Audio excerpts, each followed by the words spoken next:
thrown off about is that a man is alive that did it. Because a lot of times I go to places, colleges, schools, community venues, people can't believe I'm alive and doing it. They thought I'm somebody from the past.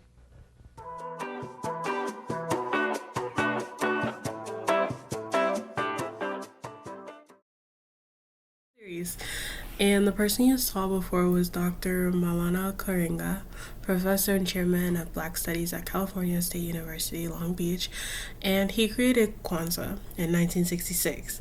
After the Watts riots in Los Angeles, Dr. Karenga searched for ways to bring African Americans together as a community. He founded US, a cultural organization, and started to research African first fruit or harvest celebrations. So, combining several different harvest celebrations, such as those of the Ashanti and those of the Zulu, to form, he used all that to form the week-long holiday that you know now, Kwanzaa. Collective working responsibility, Ujamaa, cooperative economic, Nia, purpose, Kumba, creativity, Imani, faith.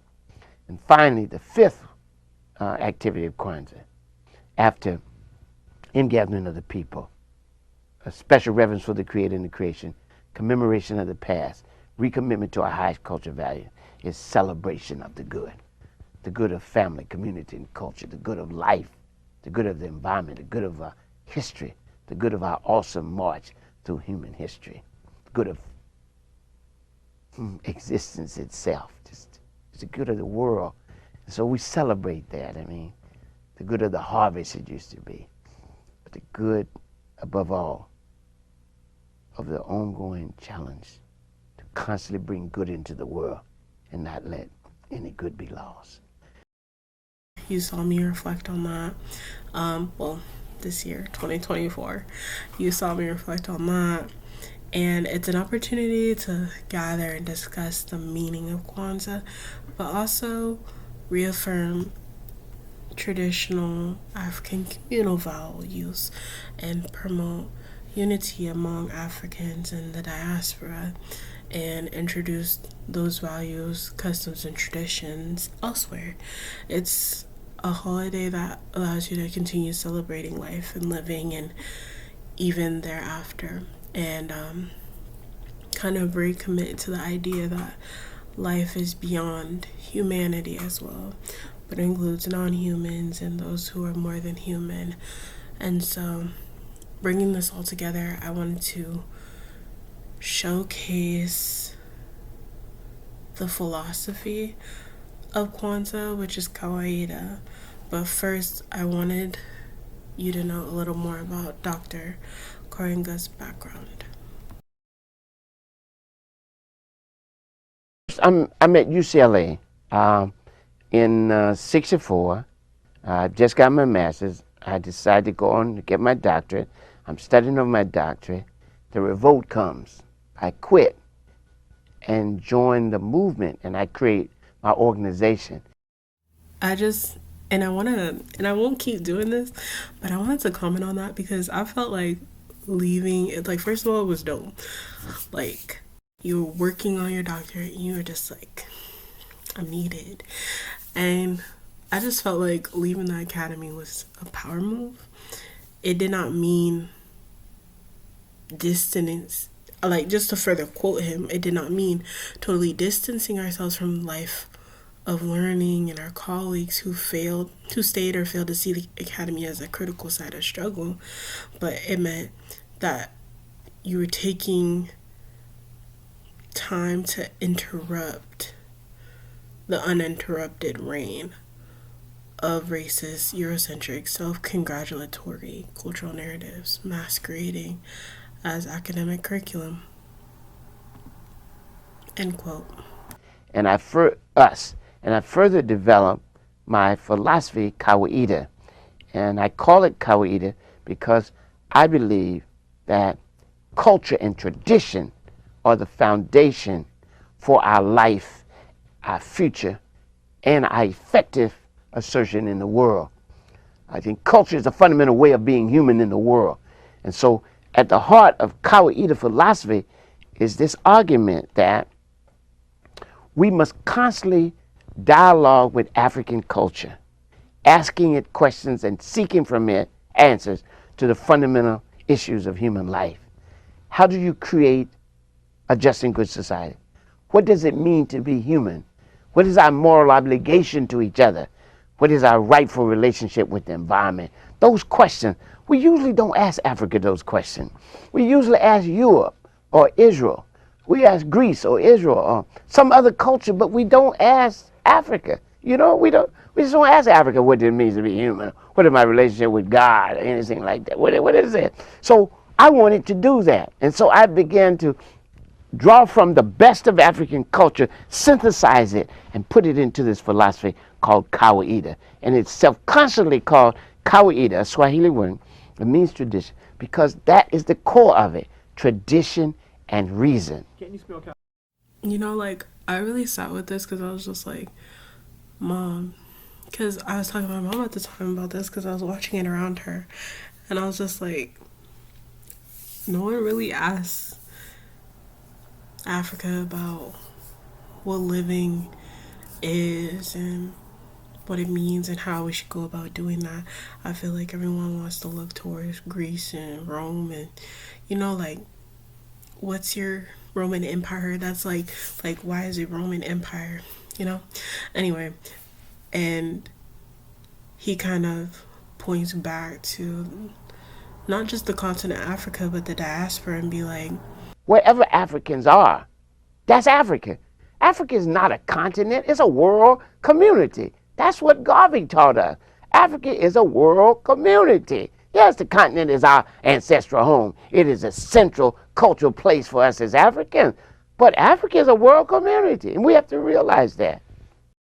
So what he does here is he kind of like draws everybody back and into like, you're part of this diaspora, like, recognize that, and it's okay to pontificate on that within that community and domain. You don't have to Euro-centralize it. I think I was trying to do a circle, not a heart, but that's not the point.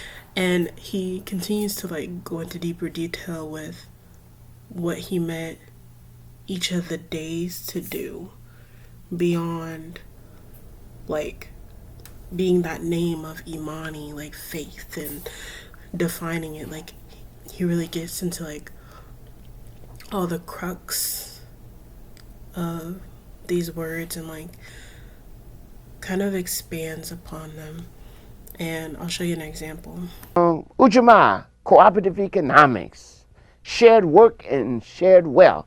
People want to do the shared wealth, but a lot of times they want to do shared work. So we say to build our sisters and brothers, stores, shops, and other business, and to profit from them together. Just to tell people, you have to work together and you have to get profit together. That's a very important discourse in the 60s, of whether we go capitalist or whether we go communal. Okay, we say we have to go communitarianism. We have to do communalism. We have to do cooperative economics. The cooperative economics comes from the word ujamaa. And jamaa, the root word of jamaa is jamaa, which means family or kinship. And so what it says is we must do economics as if we all related. Related not just to other humans, but related to the environment too. That's a whole different discourse. So what I'm doing is giving categories. This has been Kawaida's main strength and us organizations' main strength. It's creating a series of categories, philosophical concepts that encourage a discourse about African life in a way it has never been done before. So remember how I said Kwanzaa is based on this philosophy, and he goes into that. Kawaida. It's the argument that we must continue to dialogue with culture, ask questions from it, and seek answers from it when it comes to like fundamental issues in life. How do you create a just and good society? What does it mean to be human? What's our moral obligation to each other?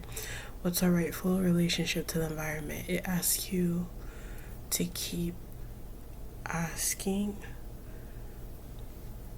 and not to be as complacent when it comes to the answer, I think. Because,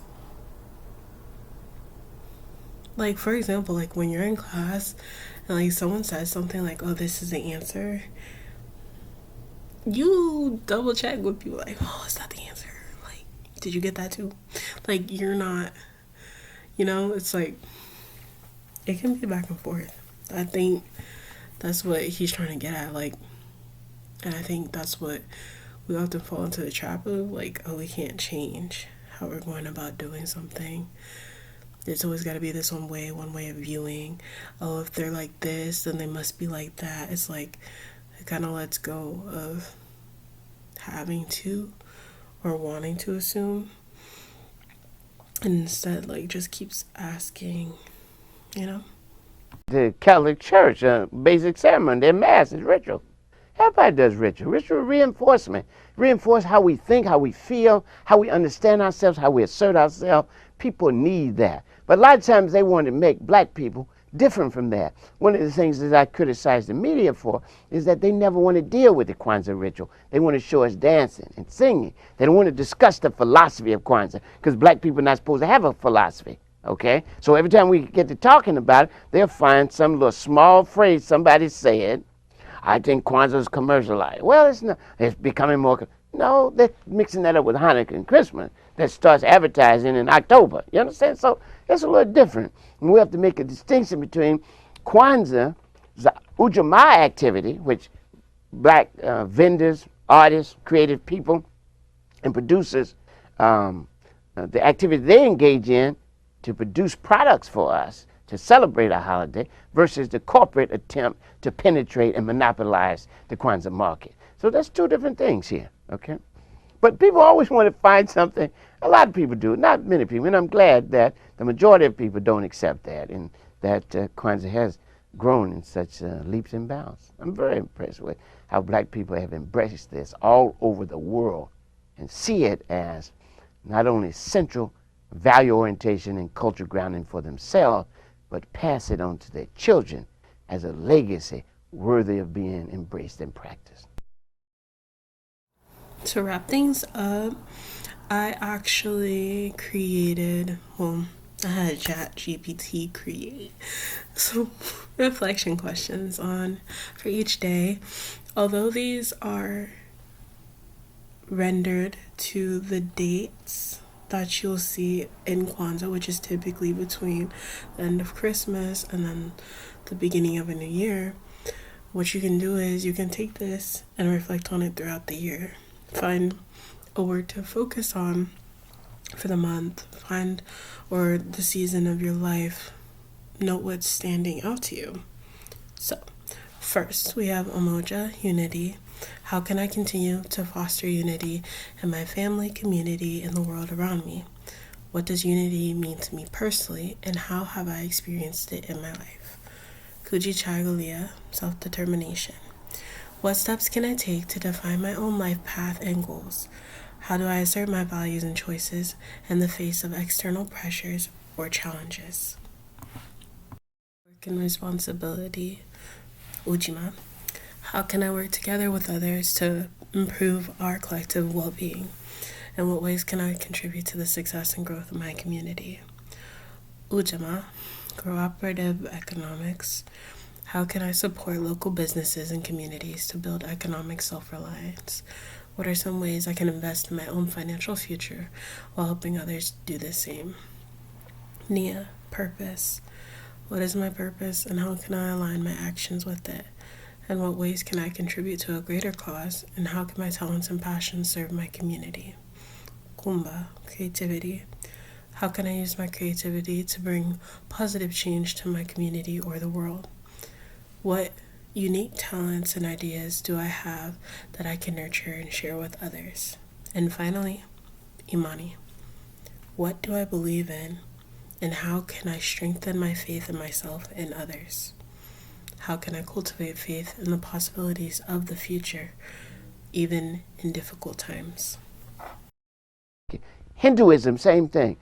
Judaism, Christianity, Baha'i, they start in a particular place. They speak to a particular people. But their message is both what? Particular and universal. And so is the ancient African message of Kwanzaa. Because That's what makes Kwanzaa so effective. It speaks to the best of our aspiration for unity, a sense of oneness with and in the world, our aspiration for reaffirmation of the dignity of the human being as a bearer of dignity and divinity, and having a right to speak their own special cultural truth and to make their own unique contribution to the forward flow of human history. I could go down all the 7 values, and they are values that you can find in the best of human thought in any culture. Okay? So that's why other people might celebrate it or embrace the holiday and see in it something of value for himself. But we must always remember and never deny it's an African gift to the world. So as the light fades in my room, I'm just going to wrap up. And sorry, I thought of like wrap up, like gift, like playing on words, like, you get me? I just wanted to share this quote. So Kwanzaa was and remains an act of freedom, as an act of reaffirmation and resistance, reaffirmation of ourselves and our right to be ourselves and free ourselves, and in resistance to European cultural and political domination. It was and is an instrument of freedom, a means of creating critical free space for us to be our African selves, giving us grounding and guidance to be ourselves and free ourselves, return to our history and culture, and build our community good, meaningful, and transformative ways. And Kwanzaa is and has always been also a celebration of freedom. A celebration of freedom from the negative conceptions of ourselves by a racist society, and freedom to see and sing ourselves in dignity affirming, life enhancing, and liberating ways, and raise high and focus on the beauty, goodness, sacredness, and awesome possibility of being African in the world. Peace.